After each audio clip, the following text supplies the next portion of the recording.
Assalamualaikum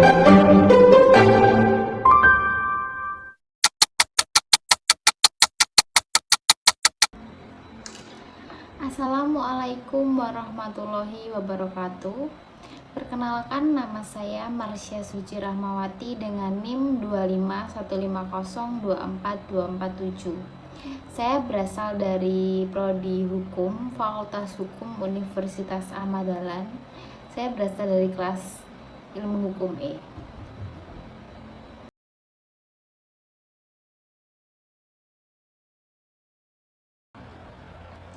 Halo semuanya, selamat datang kembali di channel YouTube saya.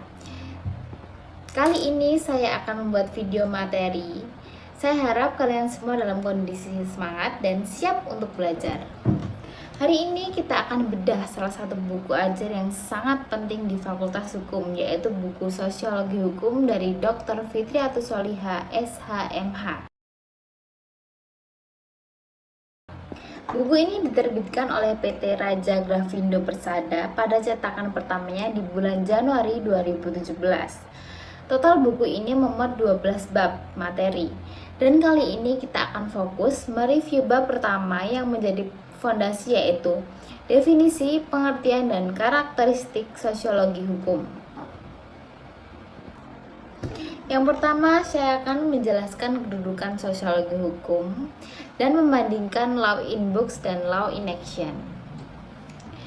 Sosiologi hukum pertama kali diperkenalkan oleh ahli Itali, Angelotti, pada tahun 1882.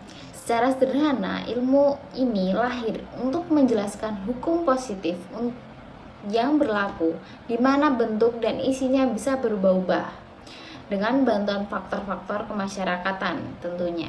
Menurut Sujono Sukanto, sosiologi hukum adalah cabang ilmu pengetahuan yang secara analitis dan empiris menganalisis atau mempelajari hubungan timbal balik antara hukum dengan gejala-gejala sosial lainnya. Kedudukan law in books versus law in action. Untuk memahami sosiologi hukum, kita harus membedakan dua studi utama seperti yang dikemukakan oleh Roni Hanitijo Sumitra dan Surjono Sukanto, yaitu law in books atau Norwegian-Shaften. Ini adalah kajian hukum sebagai norma atau kaidah yang tercantum dalam undang-undang. Sifatnya otonom atau berdiri sendiri dan perspektif atau menentukan apa yang seharusnya dan desolen. Law in action atau Tatsachen-Wissenschaft.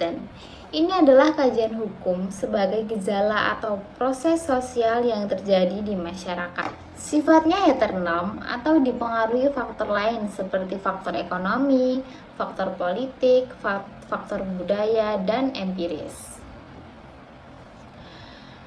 Sosiologi hukum berada di kelompok law in action. Sosiologi hukum mengkaji hukum sebagai dependent variable atau hasil dari proses sosial.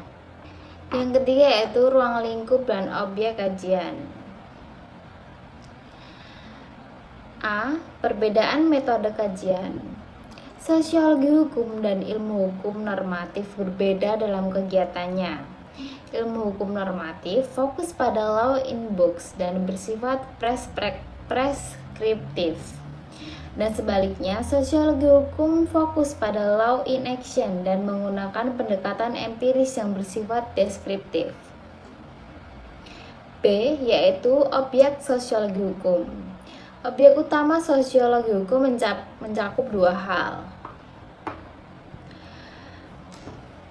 Yang pertama yaitu hukum dalam wujudnya atau government social control. Ini mengkaji seperangkat kaidah yang berlaku untuk menegakkan ketertiban masyarakat. Proses pembentukan warga masyarakat sebagai makhluk sosial.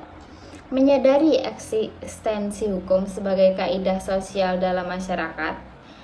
Intinya, sosiologi hukum memandang hukum sebagai produk dari sistem sosial dan sekaligus alat untuk mengendalikan serta mengubah sistem itu sendiri. Yang ketiga, fungsi keberlakuan hukum. Agar suatu produk hukum dapat berfungsi dengan baik, ada 3 parameter keberfungsian yang dikaji. Yang pertama, berfungsi secara filosofis atau rechtschaid atau desolen. Hukum diharapkan dapat mencerminkan cita hukum atau rechtschaid masyarakat, yaitu nilai ideal yang masyarakat harapkan dari hukum, seperti keadilan, kemanfaatan, dan ketertiban. Cita hukum ini bersifat filosofis karena menyangkut hakikat nilai baik dan buruknya. Gustav Radbruch mengatakan, cita hukum berfungsi sebagai tolak ukur yang bersifat regulatif dan konstruktif. B. Berfungsi secara sosiologis atau empiris. Dasar keberfungsian ini adalah jika warga masyarakat mematuhi hukum, di mana hukum itu diberlakukan. Keberlakuan empiris terjadi jika norma hukum mencerminkan kenyataan yang hidup dalam masyarakat. Menurut Lawrence M. Friedman, ada 3 komponen dominan yang mempengaruhi penegakan hukum secara sosiologis. Yang pertama yaitu struktur hukum. Struktur hukum yaitu institusi penegak hukum seperti polisi, jaksa, dan pengadilan.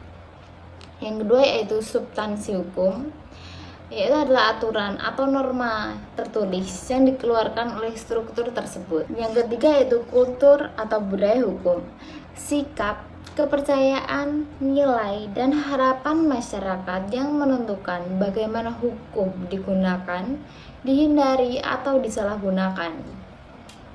Budaya hukum yang baik sangat dipengaruhi oleh kesadaran hukum yang tinggi. C. Berfungsi secara yuridis atau normatif. Hukum berfungsi secara yuridis jika kaidah itu merupakan bagian dari suatu sistem kaidah hukum tertentu yang saling menunjuk secara hierarkis. Keberfungsian ini tidak dapat dilepaskan dari teori hukum murni atau Hans Kelsen. Syarat keberfungsian yuridis antara lain yaitu produk hukum dibuat oleh badan yang berwenang.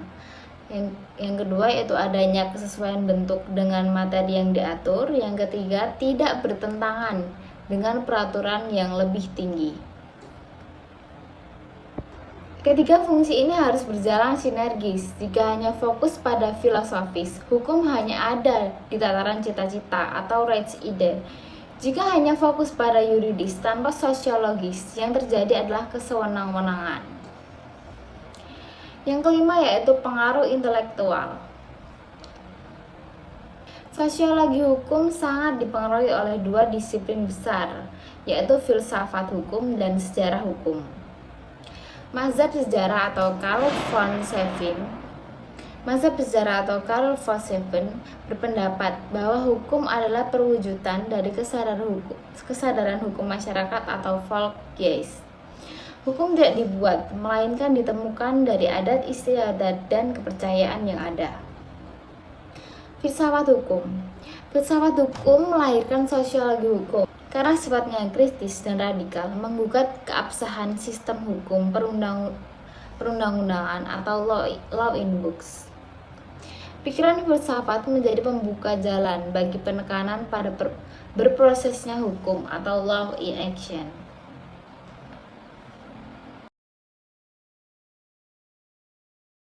Jadi kesimpulan yang dapat saya ambil yaitu sosiologi hukum adalah ilmu yang membawa kita melihat hukum tidak hanya dari teks undang-undang saja, tetapi dari bagaimana hukum bekerja, diterima dan dipengaruhi oleh struktur substansi dan budaya hukum di masyarakat.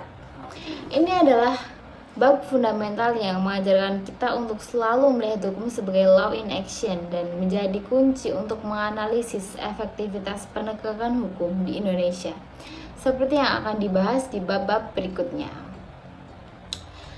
Jangan lupa pelajari sebab-sebab di buku Sosiologi Hukum dari Ibu Fitriatus Solihah SHMH ya teman-teman. Dadah, terima kasih.